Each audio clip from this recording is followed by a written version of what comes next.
ಬಿಜೆಪಿಯ ಹಿರಿಯ ನಾಯಕ ಮಾಜಿ ಸಚಿವ ರಾಮಚಂದ್ರೇಗೌಡರು ಕೊನೆಯುಸಿರೆಳೆದಿದ್ದಾರೆ.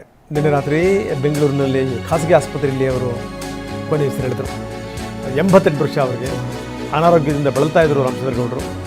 2 ಬಾರಿ BBMP ಕಾರ್ಪೊರೇಟರ್ ಆಗಿದ್ದರು, 6 ಬಾರಿ ಪರಿಷತ್ ಸದಸ್ಯರಾಗಿದ್ದರು, 1 ಬಾರಿ ಸಚಿವರಾಗೂ ಕೂಡ ಅವರು ಸೇವೆ ಸಲ್ಲಿಸಿದರು.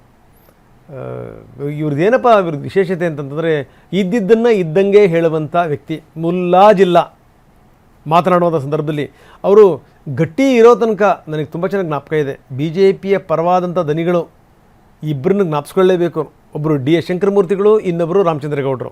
ನೀವು ಯಾವಾಗ ಕರೆದ್ರೂ ಅವರು ಡಿಸ್ಕಷನಿಗೆ ಇಲ್ಲ ಅಂತಿರಲಿಲ್ಲ ನೋಡಿ.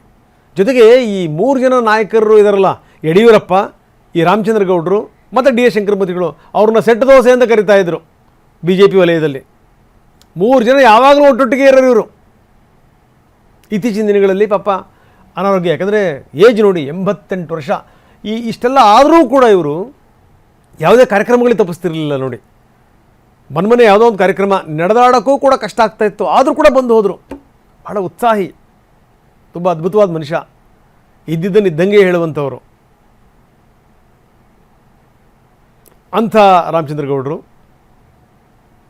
ನಮ್ಮನ್ನು ಬಿಟ್ಟು ಆಗಲಿದ್ದಾರೆ.